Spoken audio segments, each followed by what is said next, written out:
Olá, queridos amigos, queridas amigas do nosso Caminhando Juntos. Estamos uma vez mais aqui para conversar sobre doutrina espírita, batendo um papo agradável. Hoje mais, né? Hoje a gente está mais feliz, porque Maria Fernanda está com a gente aqui. Já há um tempo que a gente está desesperado, querendo ela junto para conversar, trocar, bater bola, né? Essa gente que sabe que tem esse pique, essa estrutura, é muito bom, porque a gente fica mais animado também para conversar, né? O time é bom, é verdade. Sem modéstia, sem falsa modéstia, a gente tem Sérgio Rodrigues, tem Nilo Nogueira, tem José Carlos da Silva, mas faltava Maria Fernanda. E aí, ela hoje está aqui conosco. Isso é bom, a beça. Para os seus cumprimentos, minha amiga. Bom te ver aqui. Boa noite, muita paz. Olá, olá.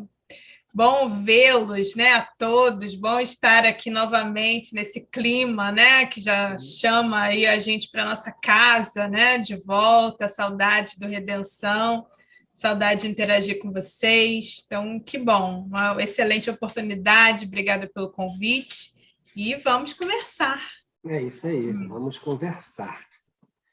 Bom, gente, o nosso tema de hoje é um tema da Revista Espírita, de maio de 1866. E o título é Aquiescência à Prece, ou seja, a aceitação da prece, né? A aceitação à prece, que é uma coisa que a gente costuma fazer e exigir muito da divindade sempre, né? Eu, quando oro, eu peço e quero que aconteça do jeito que eu quero, na hora que eu quero, da maneira que eu quero, e se não for assim, não está bom. Então, tem essa mensagem interessante, foi recebida em Paris, em abril de 66. Ela entrou na revista de maio, mas foi recebida em abril de 66, e a médium foi a senhora D. Então, nós vamos aqui, eu e Fernanda, conversando sobre essa interessante mensagem, que começa assim: imaginais sempre que o que pedis na prece deve realizar-se por uma espécie de milagre. Esta crença errônea é a fonte de uma imensidade de práticas supersticiosas e de muitas decepções. Também conduz à negação da eficácia da prece. Porque vosso pedido não é acolhido da maneira por que o entendeis, concluís que era inútil, e então, por vezes, murmurais contra a justiça de Deus. Pensam outros que, tendo Deus estabelecido leis eternas, às quais todos os seres estão submetidos, não as pode derrogar para anuir, ou seja, para atender aos pedidos que lhes são feitos. É para vos premunir, ou seja, precaver, acautelar contra o erro, ou melhor, contra o exagero destas duas ideias, que me proponho vos dar algumas explicações sobre o modo de aquiescência à prece. Eu comentava com Maria Fernanda um pouco antes de nós iniciarmos, que a escolha desse tema foi por identificação e prazer. Eu achei muito gostoso, e aí propus a ela que nos puséssemos a conversar sobre ele, porque é tão interessante a gente ver, né? Então, eu vou passar para ela, vai ver o que ela acha, e a gente vai trocando bola aí, por enquanto. Bom, isso tudo que você leu, né? Eu fiz aqui os meus destaques e o meu resuminho para a gente ir conversando. Mas acho interessante, né, que coloca desde o início que a gente às vezes imagina que os nossos pedidos vão se realizar por um milagre, né? Se eu pedir, né, e é tão importante isso para mim, eu sei o quanto isso é, né, esse pedido, essa situação é importante para mim, então Deus vai saber e vai atender desse jeito, né? Mas nem sempre é assim, né? Mais à frente, né, eu também dei um grifo aqui que é lembrar, isso a gente já sabe, mas Kardec escreve, né, isso, e é tão bacana, né, que você estava falando, é um texto muito gostoso de se ler, que a nossa ideia e a ideia de Deus, às vezes, é um pouquinho diferente, né, do que é importante, o que tem que ser nesse momento, enfim. E aí, Ele então continua falando aqui que muitas vezes, em função desse pedido não ser aceito exatamente como a gente queria, no tempo que a gente queria e tal, a gente às vezes fica descrente da prece, né? A gente às vezes fica, enfim, desanimado, ou como ele usa o termo aqui, nega a eficácia da prece, né? Então, se não for do jeito que eu quero, não vai acontecer, não tem jeito, não serve. Ou então, Deus é tão rígido nas suas leis, né, que não vai mudar porque eu estou pedindo, então nem adianta pedir. Né? E esse é um tema que a gente vê também no Evangelho, né, falando sobre a necessidade de nós estabelecermos essa sintonia, de nós nos ligarmos através da prece, de nós refletirmos sobre as coisas, até dos nossos desejos mesmo, né, através da prece. É um hábito também que a gente vai, né, adquirindo ao longo da vida, né, e aprendendo a pedir.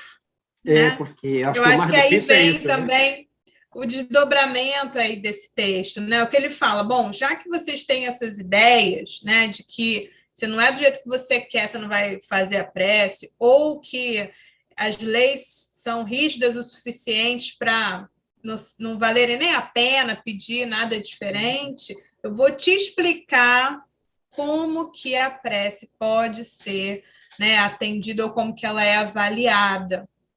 Então, é um texto muito bacana e útil, né? Eu acho que é muito útil para a gente relembrar coisas que são importantes, assim, que são básicas, né? Nós temos vivido momentos difíceis, né, nos últimos anos, né? De isolamento, de muitas perdas, né? De luto, e de dificuldades econômicas. Então, lembrar por que e como orar, eu acho que é muito importante. Sua escolha eu achei muito bacana. Como você acabou de estabelecer com clareza aí, esse recrudescimento das vicissitudes da vida tem nos imposto olhar para esse aspecto da prece com maior atenção, né? Com mais cuidado e acuidade, porque é preciso, isso, orar. A prece ela tem uma finalidade que é tão fortalecedora, mas será cada vez mais quanto mais a compreendermos, né? Qual é a finalidade efetiva dela, né? Eu fiquei animado com esse texto porque eu acho que a principal proposição do texto de hoje é a gente refletir, como ele vai dizer um pouco mais à frente, refletir sobre a nossa fé e a nossa confiança na bondade de Deus. Como é que a gente está estabelecendo isso? Porque senão fica muito mais difícil. A vida fica tão sem graça, tão mais abaladora, as coisas abalam tanto mais, né? Mas vamos seguir a mensagem que vai dizendo assim: há uma verdade incontestável. Deus não altera nem suspende para ninguém o curso das leis que regem o universo. Sem isto, a ordem da natureza seria incessantemente perturbada pelo capricho do primeiro que chegasse. É, pois, certo que toda prece que não pudesse ser atendida, senão por uma derrogação destas leis, ficaria sem efeito. Tal seria, por exemplo, a que tivesse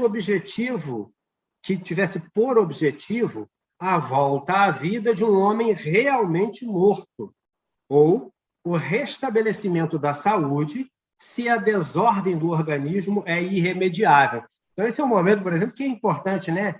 É marcante para a gente, né? Essa verdade incontestável é que essa lei não é alterada a toda hora, a bel prazer de quem quer que seja, porque o universo entraria num caos, sim, num caos total, porque a toda hora se mudaria a lógica do universo inteiro, muda isso, muda aquilo, então esse universo deixaria de ter essa coerência, essa coesão, essa lei deixaria de ser uma lei que rege o universo para desarticular tudo, né? Então é bem legal pensar nisso, né? Sem isto, a ordem da natureza seria incessantemente perturbada pelo capricho do primeiro que chegasse. Isso provoca tanto em nós. Por que eu não fui atendido? Afinal de contas, eu orei com tanta fé, eu pedi com fervor. Como a Fernanda lembrou no primeiro momento, Deus sabe que eu preciso disso. E por que não aconteceu? Aí ele fala disso, é muito interessante. Vai lá, Fernanda. Tem um filme que é um filme bem antigo, né? Comédias assim que são muito tipo estilo pastelão, não fazem muito meu estilo, não. Mas esse filme é um filme interessante nesse aspecto. Eu acho que se chama O Todo-Poderoso, né? Que é um filme do Jim Carrey, que ele tem esses poderes assim de mudar as coisas e vira um caos, né? E aí, se nós pensássemos até dentro desse caminho, né? Se todos os pedidos fossem aceitos, principalmente esses, né? Que tem como ele fala aqui, né? Que tem para que sejam atendidos, precisam de uma mudança importante no curso das coisas, né, principalmente das leis naturais, seria exatamente, talvez aquele filme dê uma palhinha, assim, né, de uma imagem, né, que eu acho que às vezes é importante a gente ter uma imagem, né, e aí são problemas, sei lá, de dilúvios, né, são coisas Fernanda, muito estranhas que acontecem. Tem um momento até nesse filme que ele faz a Lua chegar pertinho da Terra. Então, você imagina o caos que aquilo provoca, né? Marés sobem, é um negócio absurdo. Isso, é exatamente isso. Então, assim, claro que isso pode ser uma coisa exagerada, né? Mas se no micro-universo a gente começar a pensar nisso, né? A gente também é chamado, de certa forma, né, através desse texto, a verificar a coerência, né, daquilo que a gente está pedindo, né? E somos chamados aí a uma certa maturidade, né? Vamos lá, não dá para ser assim, querido. Vamos ajustar esses pedidos, esses desejos, né? Para ver o que né, é possível dentro disso. Então, um primeiro ponto importante, né, já que ele começa a falar que existem circunstâncias que nos desanimam, né, principalmente quando os nossos pedidos não são atendidos, é pensar que tipo de pedido é esse, né? Que tipo de prece é essa que a gente está fazendo. E aí, de novo, né, nós passamos por momentos nos últimos 2 anos, pelo menos, né, momentos bem difíceis, né, em que muitas vezes nós pedimos soluções muito rápidas para as coisas que eram muito complexas, né, soluções muito rápidas ou que nos livrássemos da responsabilidade de resolver coisas, de descobrir coisas, de desenvolver, de nos ajustarmos, né? Quando, na verdade, o exercício era esse, né? Era o exercício do reajustamento, era o cumprimento de uma lei divina, né? Dessa lei de destruição, que acaba trazendo renovações, né? E aí nós queríamos uma solução rápida para uma questão que precisava de todo um exercício aí, de uma grande parcela, né, da humanidade, do mundo, né, humanidade aí pensando em encarnados e desencarnados para que pudéssemos, né, passar por um novo momento. Então, é disso que ele está falando, né? A gente viveu uma situação muito recente. Não dá para fazer uma mudança assim do dia para a noite. Algumas coisas nós temos que superar, e esse processo de aprendizado é um processo importante, né? E a gente essa etapa não dá para pular, né? A gente já tem esse conhecimento. E essa é interessante porque essa derrogação de lei que a gente sempre espera, e nesse caminho do que você expôs, a gente tem muito disso, né? Porque a gente queria um processo mágico, de mudanças mágicas, porque é num estalar de dedos que eu quero essa mudança, ou porque eu vou apontar, esse aqui é o Salvador, e o Salvador vai resolver todas as minhas questões, e isso não é possível acontecer. E, para relembrar o Jim Carrey, a gente vai vendo esse último parágrafo aqui, em que ele fala dessa derrogação maior, que eu vou fazer voltar à vida um homem que está apodrecido, um organismo que deteriora-se. Isso não é possível, isso é absurdo demais, não tem como, senão você vai entrar naquele filme dos zumbis, né? Que é uma irrealidade, que é uma extrema fantasia. Então, e a gente precisa entender que a mudança acontece porque nós a realizamos com trabalho, com constância. Não adianta me nomear para lá, porque eu não vou conseguir resolver nenhum problema. Os problemas não se resolvem porque alguém tem a mão para mudar.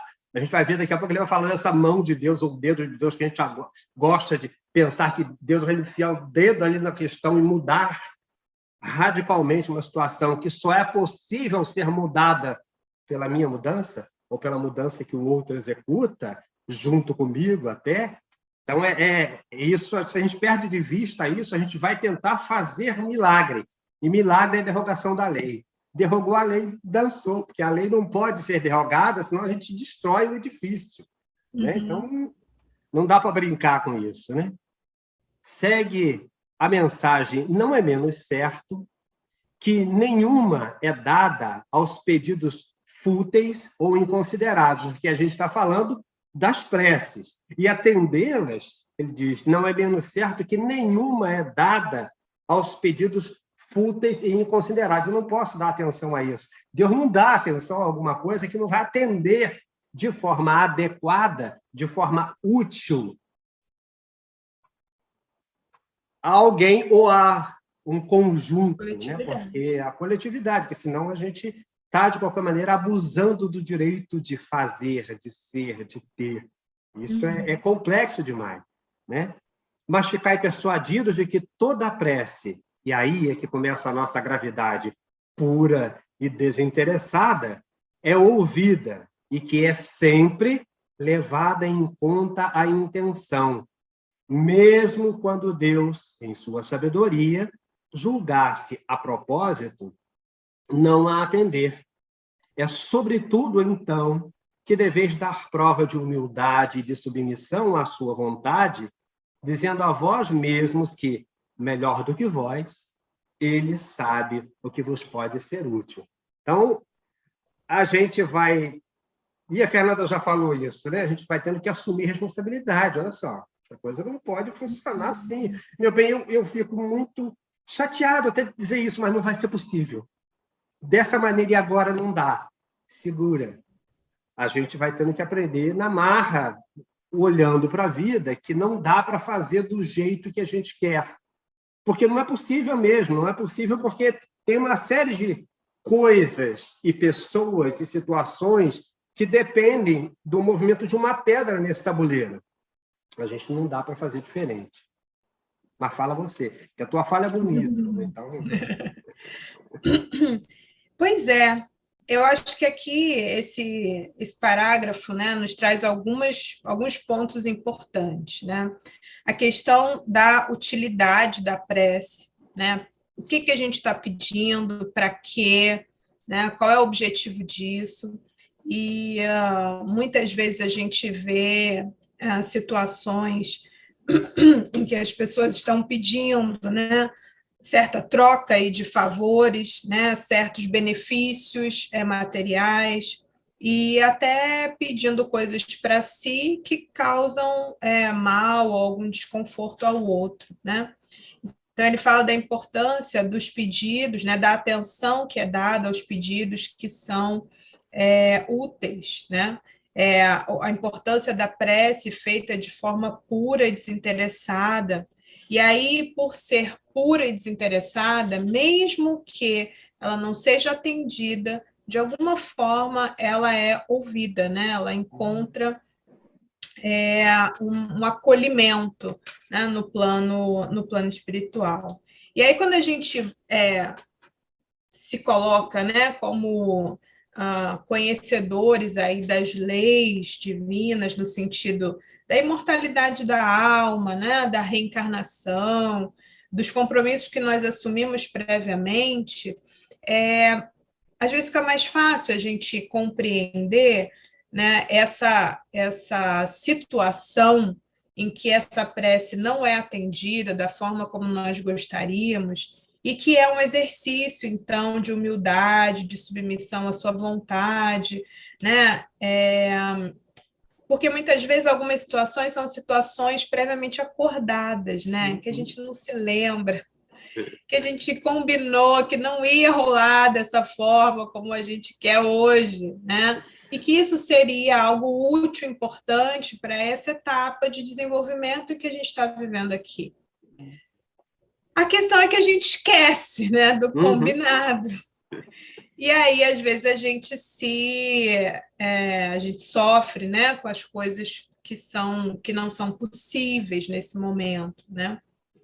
Mas todo esse processo, né, tanto os processos de busca, as negativas, né, a nossa insistência, o nosso trabalho, seja ele qual for, né, para buscar algo que importa para nós, faz parte aí do nosso aprendizado também, né? Faz parte, talvez, daquilo que a gente, de alguma forma, combinou. E aí, eu acho que a grande questão aqui, né, é essa prova de fé e humildade, né? E essa crença de que pode não ser do jeito que eu quero, mas mesmo assim está tudo certo. Eu acho que isso é um exercício, assim, eu acho que esse é um aprendizado riquíssimo, né? Para uma situação adversa, né? Ou para uma situação de vida, né? De existência. Se por um lado a gente tem essa ansiedade, né? Que faz muito parte do nosso momento de querer resolver as coisas ou vivenciar e tal. Por outro lado, quando a gente para e respira ali, pensa, né, diante da codificação, a gente também tem um recado de que é uma existência, né, do espírito imortal. Então, calma aí, que tem muita coisa pela frente ainda, né? Esse rio é caudaloso e ainda tem muita água para passar por aí. Enfim, eu lembro que nessa humildade e submissão, a gente pode resumir na resignação, né? Porque é isso, quando você se resigna, você acaba tendo força para seguir em frente, porque você aceita que você não é, como é que fala? A última bolacha do pacote. Né? Então, a gente fica segura porque não é para você. Eu fiquei pensando, enquanto a Fernanda falava, lembrando de coisas comuns para nós, né? Que a gente faz uma coisa simples. Se eu sair de casa, eu saio de carro ou a pé, mas se eu sair de carro, a gente aprende a sair, ora, né? Pede a Deus para que o nosso caminho seja legal e tal. E eu fazia sempre isso, sempre fiz isso. Mas um certo dia, até com um companheiro nosso do Grupo Espírita Redenção, eu me toquei, porque eu peguei uma carona com ele e porque eu ia para Maricá, estava no Rio, ia para Maricá e peguei uma carona até Niterói e tal. E quando nós saímos do grupo e nós entramos no carro, a primeira coisa que ele fez foi fazer uma prece, né? E fazer uma prece diferente da minha. Por quê? Porque não pediu por nós, ele pediu por nós e por todos que nós íamos encontrar na estrada. Porque às vezes a gente está tão acostumado a fazer prece que faz a prece. Me livra, Senhor, de todo mal, de todo perigo. Mas e o outro? Porque esse Deus não é parcial, né? Ele não faz mais para você e menos para o outro. Não é assim. Então, mas a gente, às vezes, vai fazendo isso meio automaticamente, e nesse automatismo, às vezes, esquece que nessa estrada vou eu, o Zé, o João, a Maria, tudo. Por quê? Que ele vai livrar a mim e o outro não? Como é que faz? Né? Então, são coisas que a gente vai aprendendo ou reaprendendo, que a gente esquece. Vai fazendo tão automaticamente que esquece. Mas na estrada tem outras pessoas que não sou eu, e que também o pai dele não quer que morra, a mãe não quer que morra, a mulher quer que esteja em casa. Então, né? Quando a gente ora, a gente tem que pedir para que nós estejamos capazes de, transitando, nos facilitar, né? Mutuamente, enfim. Segue a mensagem. Há, sem dúvida, leis gerais a que o homem está fatalmente submetido. Mas é erro crer que as menores circunstâncias da vida estejam fixadas de antemão de maneira irrevogável.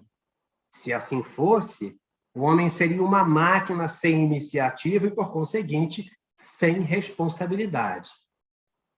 O livre-arbítrio é uma das prerrogativas do homem, desde que é livre para ir à direita ou à esquerda, de agir conforme as circunstâncias. Seus movimentos não são regulados como os de uma máquina. Conforme faz ou não faz uma coisa, e conforme a faz de uma maneira ou de outra, os acontecimentos que disso dependem seguem um curso diferente. visto que são subordinados à decisão do homem, não estão submetidos à fatalidade. Os que são fatais são os que são independentes de sua vontade, mas todas as vezes que o homem pode reagir em virtude de seu livre-arbítrio, não há fatalidade. Então, eu gosto muito desse momento também, porque a gente tem muito essa coisa, de fato, é assim, vai... Essa ideia da fatalidade sempre nos persegue muito, e a gente garante isso, né? Mas, engraçado, é tão verdade que isso não é, que essa fatalidade não existe, que até aqueles equivocados pedem a Deus fazendo aquela barganha, olha, se não acontecer nada com ele, eu vou acender uma vela de 7 dias em algum lugar, eu vou fazer isso, eu vou pagar a promessa tal, porque você sabe que não há fatalidade. De alguma maneira, a intimidade da gente sabe isso, mas a gente repete isso como se fosse fatal. Fatalidade não existe nesse sentido, né? Mas fala, Fernanda. Eu até tinha escrito aqui aqui no cantinho, né? Que às vezes as pessoas falam, né? Não tinha jeito, tinha que acontecer, tinha que ser assim. Mas é muito interessante a gente pensar dessa forma, né? Essa última frase que ele fala aqui, todas as vezes que o homem pode reagir em virtude do seu livre-arbítrio, não há fatalidade. Então, pensar, será que havia, né, uma outra escolha? Havia um outro caminho, alguma outra coisa que poderia ser feita, né? Porque às vezes a gente está pedindo, né, numa prece, a mudança de um cenário que a gente contribuiu e muito para que ele acontecesse. E às vezes continua contribuindo, apesar de pedir, continua né? contribuindo, né? Muitas vezes é o orgulho, a vaidade, né? A nossa arrogância, enfim, a nossa, enfim, superioridade, né? O que a gente se acha melhor, é que faz com que aquele cenário esteja ali tão adverso, né? E a gente continua, muitas vezes, com o as mesmas atitudes, falando, não tinha jeito, não sei o quê. Não, mas tinha sim, se tivesse feito diferente, a situação seria outra. E aí eu acho interessante aqui também, quando ele fala sobre o livre-arbítrio, falando que o livre-arbítrio óbvio, né, que é um complemento, é a liberdade de agir para o bem ou para o mal, né? Você é livre para escolher. Então, eu gosto muito, até tentei pegar aqui rapidinho, mas não achei aqui a passagem exata, mas tem um livro da Ivone Pereira, que é o Amor e Ódio, e que tem uma passagem muito interessante, assim, que me marcou, que vai narrando a história, vai narrando o acontecimento, e aí fala, e aí eles chegaram naquele momento que decide o rumo de uma encarnação, que é escolher, eu aceito ou não aceito, né? Eu vou para um movimento de paz ou eu continuo nesse movimento de contenda? E aí é o livre-arbítrio, né? Então, havia a possibilidade de mudar de acabar com o romance, praticamente, que eu não ia ter mais história para contar, quase, né? Não daquela forma, mas os personagens escolhem continuar a guerra, né? Entre eles ali, daquelas questões. Então, isso é o exercício do livre-arbítrio. Você pode escolher, né? Por mais que as figuras, né? E a gente sempre pensa aí no nosso cenário particular, né? A gente lê um romance, tem o personagem tal, na nossa vida, nós somos o personagem principal e tem um monte de gente, né? Outros tantos, contracenando aí com a gente. E a gente sempre, né? Todos nós, com essa possibilidade de escolha, né? Para o bem ou para o mal. É aquela palavra que a gente vai proferir ou não, né? É aquele comportamento que a gente vai perpetuar ou não, né? Aquela dificuldade que a gente vai abraçar e dizer, eu sou assim, nasci assim, Gabriela, né? Vou morrer assim, não tem jeito. Ou aquilo que a gente vai falar, não, esse é o meu calo, né? É aqui que eu tenho que agir. E isso tudo facilita, então, essa nossa relação, né? Com a divindade, com a espiritualidade de uma forma geral, né? Lembrando que nós estamos sempre cercados de testemunhas, aquelas que querem nos ajudar e aquelas que querem também puxar a gente para o exercício daquilo que a gente ainda traz de dificuldade, né? Aqueles que se afinizam com aquelas práticas menos evoluídas, né, que nós ainda trazemos. Então, são escolhas, né? São as nossas escolhas cotidianas, né? Que acabam, de alguma forma, interferindo aí na nossa vivência do dia a dia, né? Interfere diretamente, né? De alguma forma, fatalmente. Isso é legal. Eu gosto muito disso, porque a gente precisa lembrar o tempo todo, assim, eu fico sempre com aquela imagenzinha que a gente aprendeu, né? Um aprendizado de muito tempo de doutrinação judaico-cristã e católica, apostólica romana em especial. A gente tinha sempre a ideia, né? A imagem nos catecismos era da pessoa assim e dois caras, um anjinho desse lado e um capetinha desse, né? E que ia como se a gente fosse fazer porque ele mandou. Se quiser, faz. Eu continuo livre para escolher. Um diz sim, outro diz não. Eu digo, não, eu vou por onde quiser ir, por onde eu quiser ir. Então, assim, a gente não tem a possibilidade de dizer, olha, eu não pude, porque eles não me deixaram, me forçaram. É culpa sua, problema seu, é você que resolve. Não tem mais ou menos. É para a gente não ficar na fantasia, porque como a gente é espírita, a gente tem sempre um obsessor, coitado. Esse obsessor que me levou a fazer isso. E isso é terrível. E aí você falando isso, eu fiquei pensando, né? E às vezes você tem essa imagenzinha, né? Que você tem um aqui, e às vezes você que está chamando, né? Virando para um lado e falando, vem cá, gente, vamos fazer uma bagunça aqui, né? Ou então, né, pedindo ajuda, não me ajuda aqui a melhorar esse negócio. Quem estabelece então, é a questão da né? sintonia, né? Então, essa imagem, né, do capetinha e do anjinho faz com que a gente se sinta meio indefeso, né? Você está ali naquele meio daquela confusão e tal, e tem que escolher, de repente, sendo assediado dos dois lados. Mas não é sempre assim, né? E muitas vezes não é assim. Você está buscando também as suas companhias, né? Quando a gente para pensar dessa forma, claro que vem aí uma responsabilidade, né, maior, vem um peso, né? Mas também uma situação uma possibilidade, então, muito maior de comando, né? De estar à frente aí do processo e não à mercê de influências, né? Vamos mais. O homem tem, pois, um círculo dentro do qual pode mover-se livremente. Então, não dá para inventar moda. Esta liberdade de ação tem por limites as leis da natureza que ninguém pode transpor. Ou, melhor dizendo, esta liberdade, na esfera da atividade em que se exerce, faz parte dessas leis. É necessária e é por ela que o homem é chamado a concorrer para a marcha geral das coisas. E como ele o faz livremente, tem o mérito do que fez de bem e o demérito do que fez de mal, de sua indolência, de sua negligência, de sua inatividade. As flutuações que sua vontade pode imprimir aos acontecimentos da vida, de modo algum perturbam a harmonia universal, pois essas mesmas flutuações faziam parte das provas que incumbem ao homem na Terra. Veja, é aquela história, se dependesse dessas flutuações, o mundo estaria um caos, né? Porque a gente muda de ideia toda hora, tem vontades absurdas a todo momento, né? Então, se isso tivesse à mercê dessas nossas flutuações, a gente estava perdido.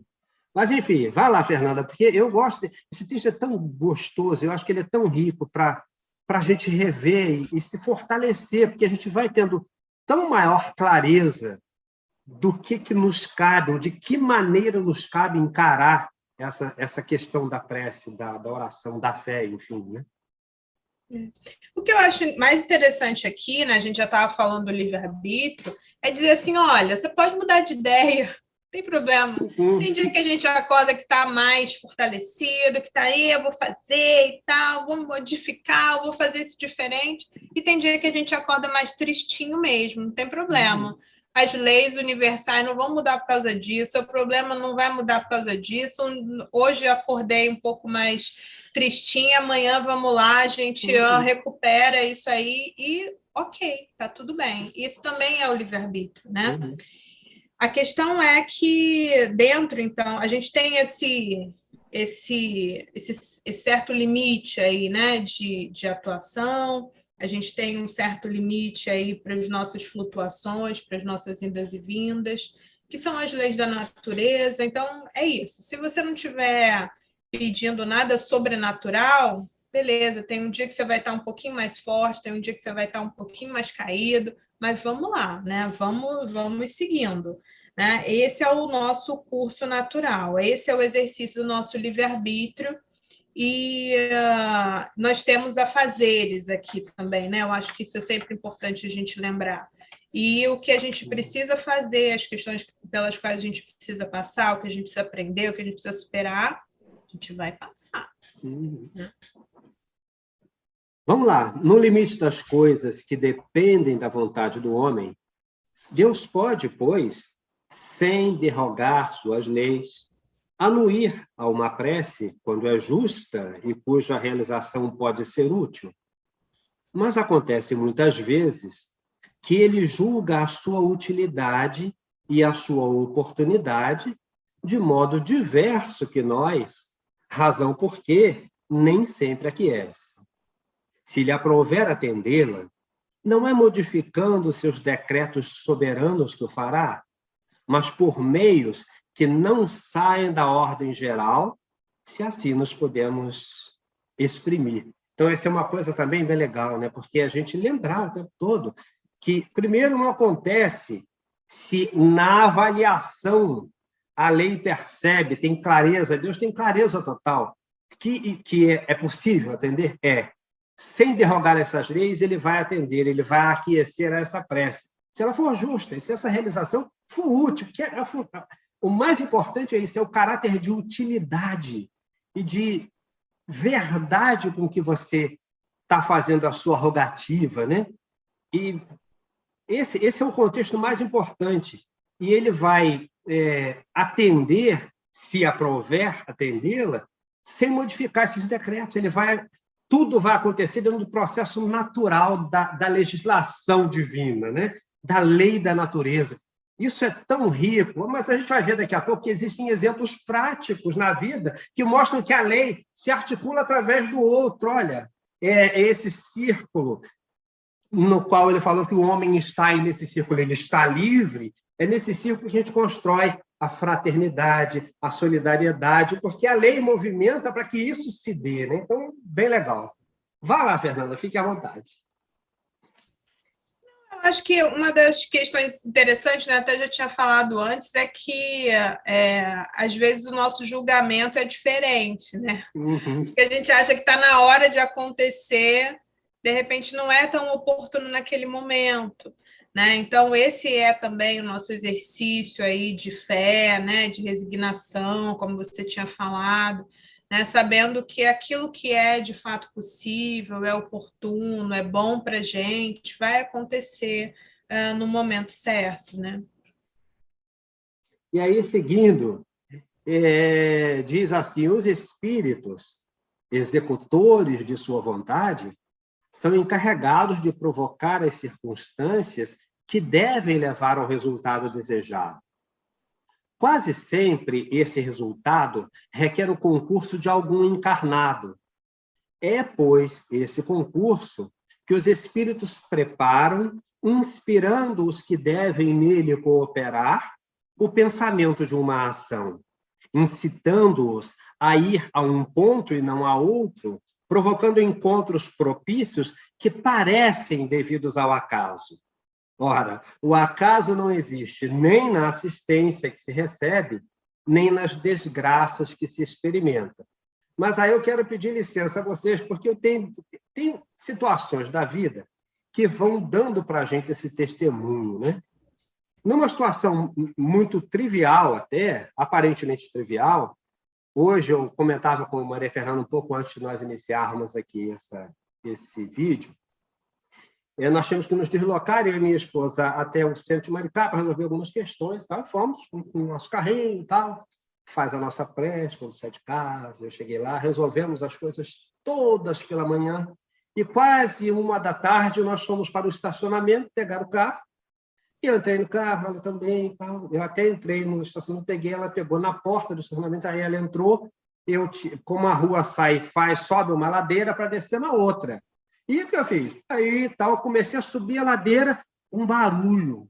Eu disse, meu Deus, alguma coisa com o pneu. Quando eu entrei para descer, eu indiquei no alto da ladeira, vou encostar aqui para ver o que é. Aí saltei e vi que era um pneu que arriou, furou, e isso saiu do pneu da frente, tal, complicado.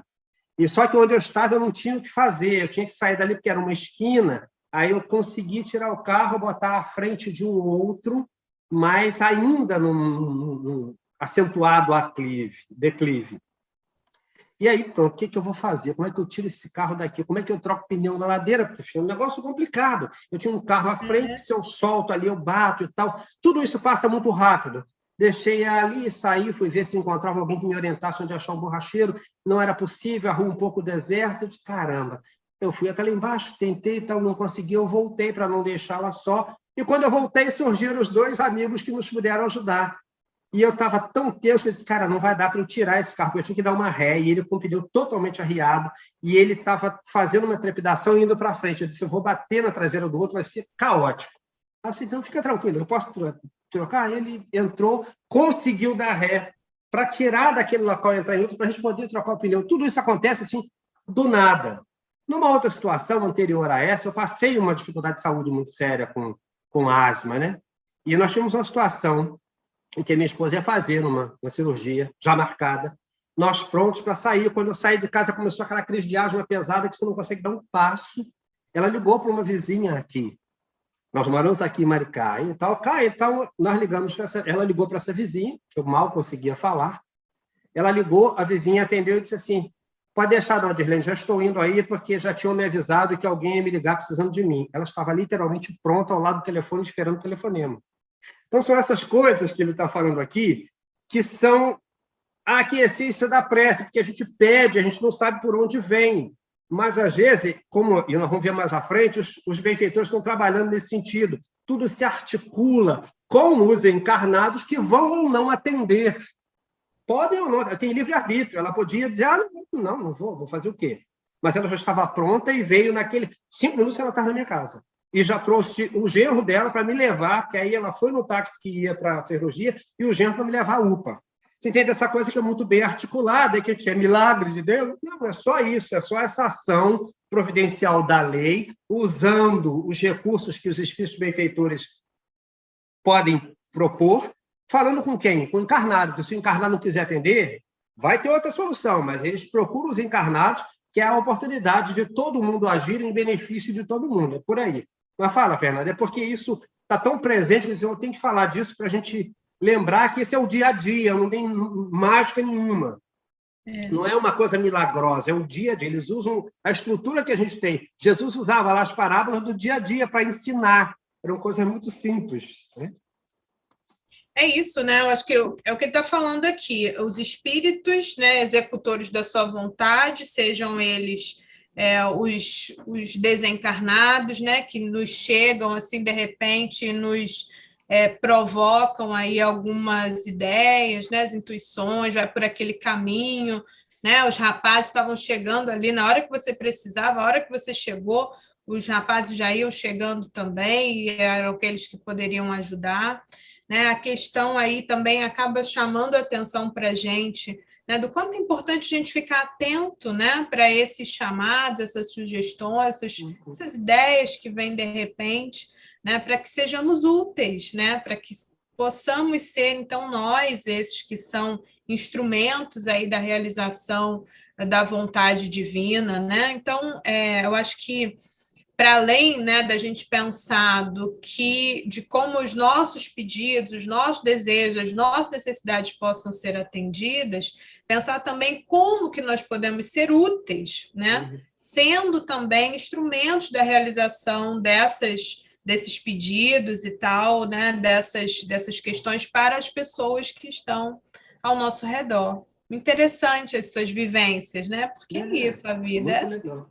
Você sabe o que é interessante? Essa vizinha, inclusive, ela é só para as pessoas lembrarem que espírito não tem pátria, não tem religião. O espírito está nem aí para essas bobagens nossas. Ela é protestante da Assembleia de Deus. E quem falou com ela foi o Espírito Santo. Olha só. Sim, Né? tudo bem. Ele não está preocupado com isso, ele tem que avisar alguém para que a situação se resolva. Você vê a beleza dos espíritos para atender a gente. Eles não têm religião. A questão é nós é que temos, eles não. Então, vão onde é preciso, falam com quem quer ouvir. Então, fica perfeito. Nas aflições, a prece não só é uma prova de confiança e de submissão à vontade de Deus, que a escuta, se for pura e desinteressada, mas ainda tem por efeito, como sabeis, estabelecer uma corrente fluídica que leva longe no espaço o pensamento do aflito, como o ar leva os acentos de sua voz. Este pensamento repercute nos corações simpáticos ao sofrimento e estes, por um movimento inconsciente e como atraídos por um poder magnético, dirigem-se para o lugar onde sua presença pode ser útil. Então, a gente já vai pensar lá na Gênese, nos fluidos, pensar na providência divina. Tudo está preparado para nos atender. Esse Pai é misericordioso demais. Enfim, diga. Você vê tudo bem articulado, né? Assim, os exemplos que você trouxe também falam também sobre isso, né? Como que as coisas estão preparadas. E para além disso, né? Quando a gente pensa aí, você falou de circunstâncias, né? Coisas que aconteceram em determinado momento e que foram resolvidas. Mas muitas vezes esses nossos pedidos, né, que a partir desses momentos de dificuldade, né, de aflições, e que às vezes duram, né, mais tempo, como as nossas preces efetivamente são ouvidas, principalmente quando elas têm essas características, né? Como é possível que elas cheguem tão longe, né? Cheguem àqueles que possam efetivamente nos ajudar através dessa corrente, como ele fala, né? Dessa corrente fluídica e que faz com que isso chegue àqueles corações que estão aptos, né, a ajudar. Muito bom. Deus que quer socorrer aquele que o implora, sem dúvida poderia fazê-lo por si mesmo instantaneamente. Mas, como eu disse, ele não faz milagres e as coisas devem seguir um curso natural. Ele quer que os homens pratiquem a caridade, socorrendo uns aos outros. Por seus mensageiros, o lamento que encontra eco é levado até ele. E lá, os espíritos bons insuflam um pensamento benéfico. Embora provocado, este pensamento deixa ao homem toda a sua liberdade, por isto mesmo que sua fonte é desconhecida. Nada o constrange. Ele tem, por conseguinte, todo o mérito da espontaneidade, se ceder à voz íntima que nele faz apelo ao sentimento do dever. E todo o demérito se resistir, porque dominado por uma indiferença egoísta. Não sei, que mais dizer? Quando eu li isso, o que eu lembrei foi daquela frasezinha da oração de São Francisco de Assis, né? Senhor, fazei-me instrumento da vossa paz. Então, é isso, né? O homem, então, Deus quer que os homens pratiquem a caridade como forma de socorrer. Então, como é importante a gente estar em boa sintonia, né? Como essa sua vizinha, né? Que está ali ligada e é um instrumento de paz. Já estava ali preparada, estava posta para o serviço. Foi chamada e aceitou, né? Foi chamada e aceitou. E aí a gente pensar, né? Que para ser chamado, você precisa estar, né, preparadinho, né? Você tem que estar numa sintonia bacana para que alguém vá te chamar para alguma coisa. Né? Então, posso contar com fulano, peraí. Né? Então, como que a gente se prepara no nosso dia a dia? Né? Qual é a nossa forma de manter essa boa sintonia, de manter essa atenção? Né? Como é que a gente acorda, como você falou, como é que a gente sai de casa, como que a gente se prepara aí para estar na vida de forma útil, né? Não só pensando no exemplo que você trouxe, achei ótimo, né? Na nossa própria proteção, por exemplo, como em sermos instrumentos aí de paz onde quer que nós estejamos, até no trânsito, né? Que é muitas vezes um fator aí de desestabilização. De grande dificuldade. Mas são os desafios aí de você, né? Deixar aí. Agora nós vamos para um momento interessante para quem está em casa, né? Perceber isso. A pergunta feita: há casos, como num perigo iminente, em que a assistência deve ser imediata? Como pode chegar em tempo hábil se é preciso esperar a boa vontade de um homem e se essa boa vontade falta subitamente por força do livre-arbítrio? É até justa a reflexão, em princípio, né? Mas a resposta: não deveis esquecer que os anjos da guarda, os espíritos protetores, cuja missão é velar pelos que lhes são confiados, os seguem, a bem dizer, passo a passo. Não lhes podem poupar as apreensões dos perigos que fazem parte de suas provações, mas, se as consequências do perigo podem ser evitadas, como o previram antes, não esperam o último momento para preparar o socorro.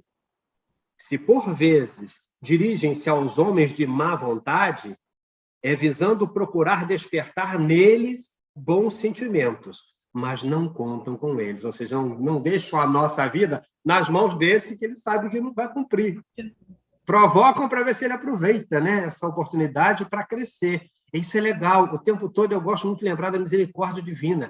Ele não é um Deus vingador, perverso, castigador. Ele abre a porta para a gente avançar. Ele diz, olha, vem por aqui, toma aqui, vai. Aí você vai se quiser. Livre-arbítrio, eu vou se quiser. Quando a pessoa não quer, só que eles sabem que não quer. Então, ele não vai deixar a minha vida ou a sua vida nas mãos desse cara. De jeito algum. Mas diga, Fernanda, alguma coisa a mais? Mas dá oportunidade, né, para executar. Às vezes falta realmente o estímulo, né? Às vezes, tendo alguém do lado que tem essa iniciativa e tal, acaba puxando o outro, né? E aí eu acho muito bacana esse exemplo aqui, que é para a gente se lembrar, né, do anjo da guarda, seja lá, né, do espírito protetor, a forma como a gente quiser falar, mas lembrar que a gente não está só, né, caminhando aí à deriva, né? E aí ele fala aqui de questões específicas, né, como um perigo iminente, alguma coisa que precisa de uma ação, e também é interessante dizer que ele fala, né, eles não lhes podem evitar as apreensões dos perigos que fazem parte das suas provações. Então, tem coisas que vão acontecer, que a gente vai ter que passar e tudo mais, mas a gente, apesar daquilo parecer, muitas vezes, num determinado momento, muito grande, né, muito doloroso, muito complicado, nós não estamos sós nessas situações, né? E talvez... E aí as situações já estão também bem organizadas para que o dano seja o mínimo possível, né? Dependendo também do nosso merecimento, dependendo da nossa postura aí, né? Então, novamente, que nós possamos, né, ter essa confiança, né, essa fé, a resignação de que, mesmo diante das maiores dificuldades, nós não estamos sós e que nós sejamos pessoas úteis na vida, né? Que nós sejamos esses que vão atender ali o chamado, né? E não esse difícil aqui no caminho, que vai estar tendo mais uma oportunidade de fazer alguma coisa, né? E se nega, muitas vezes. Seguindo, quando numa posição crítica, uma pessoa se acha como que de propósito para vos assistir, e exclamais que é a providência que a envia, dizeis uma verdade bem maior do que muitas vezes supondes. Se há casos prementes, outros que o são menos, exigem certo tempo para trazer um concurso de circunstâncias favoráveis, sobretudo quando é preciso que os espíritos triunfem pela inspiração da apatia das pessoas cuja cooperação é necessária para o resultado a obter. Esse é um momento muito interessante, né? A luta que os benfeitores travam para vencer a nossa apatia em participar da atividade, em dar o nosso melhor para que aquele possa ser acudido, alcançado de alguma maneira pela benesse que nós possamos promover, né? Essas demoras na realização do desejo são provas para a paciência e a resignação. Depois, quando chega a realização do que se desejou, e quase sempre por um encadeamento de circunstâncias tão naturais que absolutamente nada denuncia uma intervenção oculta, nada afeta a mais leve aparência de maravilhoso. As coisas parecem arranjar-se por si mesmas. É bonito isso, né? Eu fico tão emocionado com Deus. Sou apaixonado pelo divino, quero dizer a vocês. É muito bom, muito bom. Fala, Fernanda. É uma forma assim muito poética, né? Às vezes também da gente olhar essas situações que às vezes podem parecer situações muito difíceis, né? Intransponíveis. Então ele fala que algumas coisas precisam de ser resolvidas de forma imediata, né? Outras coisas vão se desenrolando ao longo do tempo. E às vezes a demora, né, na realização dos desejos fazem parte aí, então, das provações que nós precisamos passar, testando aí a nossa paciência, a nossa resignação, e que vão talvez acontecer mais à frente, né, ou de outra forma. Tem uma expressão que eu acho muito interessante que diz assim, pede, né, para que se pense, qual foi a melhor coisa que nunca te aconteceu? Às vezes você tem um desejo, assim, você quer tanto aquilo, que depois, só lá na frente, você vai ver que se tivesse acontecido daquele jeito, a vida teria tomado um outro rumo completamente diferente, que outras coisas muito boas, né, outras situações não teriam acontecido.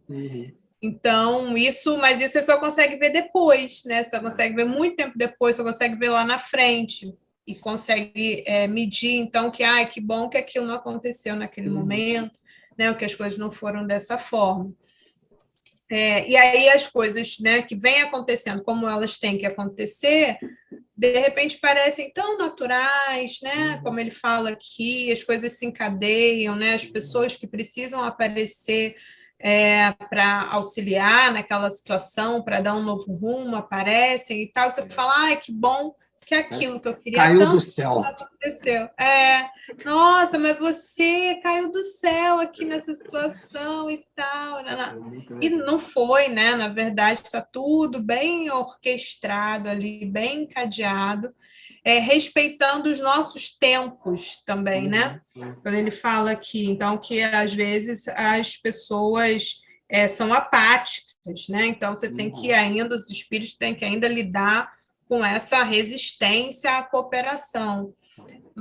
E com o nosso amadurecimento também, né? Tem uma série de situações aí que justificam o fato de que as coisas nem sempre acontecem no tempo que a gente quer, né? Mas no tempo certo. Eu acho que a gente às vezes não percebe essa coisa do cadinho, né? Do forno. Quer dizer, seja um forno na indústria do aço, em que ele precisa ser bem temperado, porque senão esse aço se partiria. Ou o barro, que se não for bem cozido, esse vaso de porcelana mais rica não vai valer nada, porque ele vai se partir com facilidade. Nós somos essa estrutura no cadinho, então é exatamente isso. Tudo tem um tempo exato de maturação para que a gente esteja apto a viver ou não aquela ou essa situação. E a gente perde um pouco isso de vista, às vezes, né? Seguindo o texto que termina já. Isso deve ser assim pelo duplo motivo de que os meios de ação não se afastam das leis gerais. E, em segundo lugar, que se a assistência dos espíritos fosse muito evidente, o homem se fiaria neles e habituar-se-ia a não contar consigo. Essa assistência deve ser compreendida por ele por pensamento, pelo senso moral, e não pelos sentidos materiais, cuja crença deve ser o resultado de sua fé e de sua confiança na bondade de Deus. Infelizmente, porque não viu o dedo de Deus fazer um milagre para ele, muitas vezes esquece aquele a quem deve sua salvação para glorificar o acaso, né? Que seria o meu caso de hoje. Os caras surgiram por acaso para me ajudar, né? Fica muito fácil isso. Mas diga, esse trecho é bonito, né? Esse trecho é bem, bem legal, né? E assim, interessante que o que ele fala aqui, né, de que se a gente soubesse, né, de forma muito, muito, muito mais clara, né, que as coisas estão tão bem articuladas assim, né, ou que a gente tivesse tanta confiança de que alguém vai resolver para a gente não se movimentaria para resolver. Né? Até porque seria um argumento muito lógico, eu adoraria esse argumento. Deus vai resolver muito melhor do que eu, gente. Eu perdi tempo com Vou isso para ter bater cabeça aqui para tentar resolver isso, mó tempão, daqui a pouco, né? Esse dedo de Deus vai lá e resolve. Deixa com o divino que tudo se resolve. Então ele fala, a gente não se esforçaria, né? E teria o hábito de nem acreditar, né, no que a gente é capaz, no que a gente pode fazer. E, ao longo do texto, vem chamando a atenção da nossa participação, né, para que as coisas aconteçam de forma adequada, né, que é fazer o pedido adequado, se colocar em posição também, né, de receber, se colocar em posição de ajudar, fazer a nossa parte do trabalho, trabalhar, né, desenvolver a paciência, a resignação, a fé, né? Então, se fosse de outra forma, né, talvez a gente não tivesse tanto aprendizado nessas questões aí do cotidiano. É isso. Fernanda, pode se despedir, porque acabou, a gente não tem mais tempo, mas também chegamos ao final. Passa rápido, né? Passa muito rápido, vida. A gente vê a hora assim passou, meu Deus. Já foi. Já foi. Bom, foi um prazer estar aqui dividindo essa conversa com você. Foi um ótimo texto que você selecionou, suscitou muitas reflexões, acho que para todos nós. Te agradeço aí o convite e vou levar também essas reflexões aí para o meu dia a dia. Precisamos, né? Precisamos delas. Obrigado, minha querida, muito obrigado mesmo. Eu fiquei muito feliz, eu estava meio triste, porque Fernando não podia. Meu Deus. Obrigado, minha amiga, muito obrigado. Estamos de volta. Bom, beijo no seu coração. Amigos e amigas desse nosso Caminhando Juntos, muito obrigado por sua paciência e presença constante nos ouvindo com carinho, com atenção. Muita paz, muita luz para todos nós. Muito obrigado. Uma boa noite a todos.